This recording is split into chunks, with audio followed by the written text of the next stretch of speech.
Hello everyone and welcome to the Crazy F1 YouTube channel, and today we are ranking Lewis Hamilton's best and worst cars throughout his F1 career so far. So Lewis Hamilton will be the first driver in this series, and please, before we start, don't take this so seriously. It's just our opinion and it's not going to decide whether Hamilton's had the best car throughout his whole career or not. This is just doing it for each driver to see where their best seasons and cars have been and where their worst have been too. So we'll start off with 2007, Lewis Hamilton's rookie year, and I'm going to put this in the...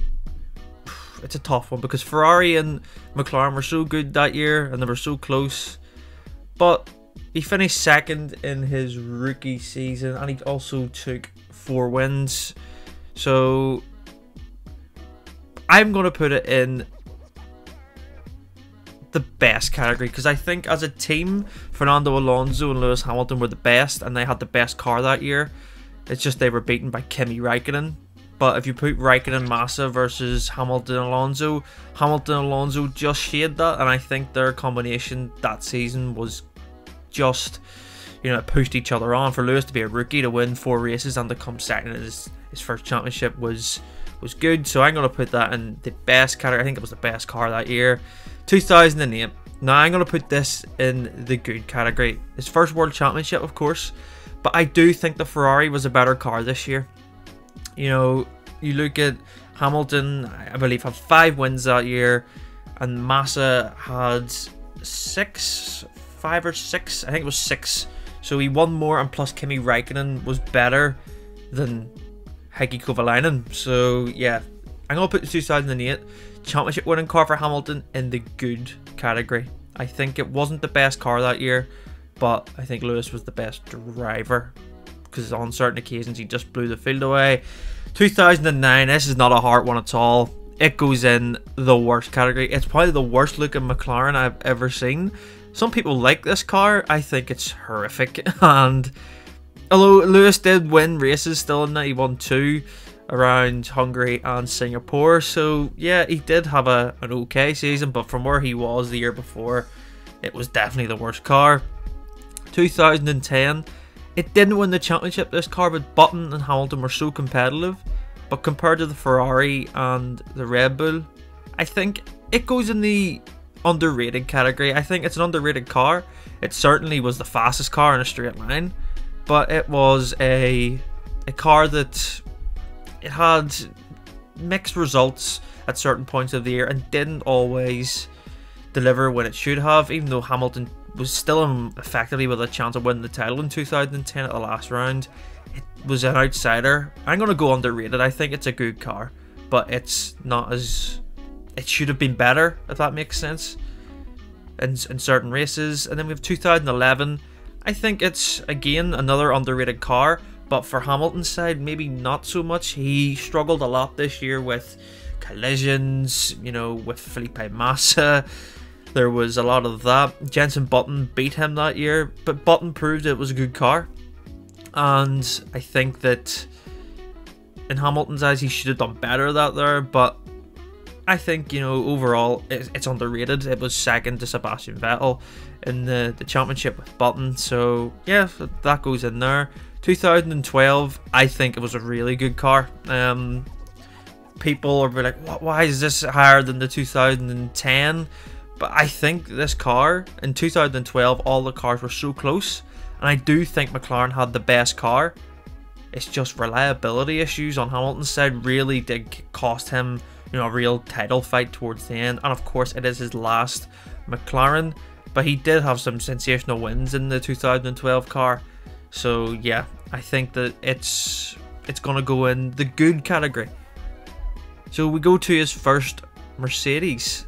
And I think it's floating between not so good and good. It's underrated, but I don't think Mercedes really, you know, everything was a bonus for them in 2013. Rosberg was arguably better than Hamilton. He won more races, but the qualifying side was the real strong point of this car, but it always lacked in a race. So I'm going to put it in the not so good because it wasn't the whole package. It was good in certain instances, but it didn't deliver in the race. It always would struggle with tyre life. So yeah, that goes in there. 2014, it goes in one of the best category. Of course, this car is so famous for its dominance. 11 wins that year for Hamilton, and it will go in there. 2015 will go in the same best. To be honest, you could put all the Mercedes in the best categories here. Again, 2016, even though he didn't win the title, it was by far the best car. 2017. Now, I think it's a good car. I think it is, one of the cars that they took the fight with Sebastian Vettel and Ferrari. They did struggle a lot with mid-season and downforce with this car, but they turned it around. But Hamilton, I'd say, struggled a bit in 2017 and then showed his class near the end of the season. So it goes in good, even though it is the championship winning car. 2018, I think it's a good car. I think for the first time in the V6 era, Mercedes didn't have the best car. I think Ferrari had the best car in 2018, and Hamilton managed to win the title by some fantastic drives. He was really out driving that car compared to Bottas, who didn't win in 2018. I think of Monza 2018. That's the real standout race for me. Of course, Germany 2018 as well. He won from 14th or 16th it was. So yeah, that goes in the good category. 2019, I think, best car. I love this car. It's actually my favorite Mercedes. I just love how they sacrificed a lot of engine power for this season. I focused on the downforce, and his win around Monaco on the tires is just one of my favorites. So yeah, that will go there. 2020, could arguably say this is the greatest F1 car there has ever been. The numbers speak for itself. All those wins last year, 7th world title, dominance. No one got close to them last year really. And yeah, I think that it is the best car that Lewis Hamilton has ever driven in F1. And then we look at 2021. It's difficult. Mercedes obviously are looking to the future like everybody else. They did take, they said they weren't going to bring as much development this year as it is the last year of this regulation. I think it is a good car. I don't think it's the best they've ever had, but compared to Red Bull's side, I think they're so close this year, but I don't think it's the best car Hamilton's had and Mercedes have had. So yeah, I'm going to go in the good category for that. So what I will do, folks, I'll link this in the description below, and you can do the list for yourselves and send it to us on Crash F1 on Twitter, Instagram, Facebook, and we'll share some of your opinions. So yeah, who would you like to see next? Which driver is the one you'd like to see me rank? Would it be Senna, Vettel, Schumacher, Verstappen? Let me know in the comments below, and make sure to subscribe to Crash F1 for more content.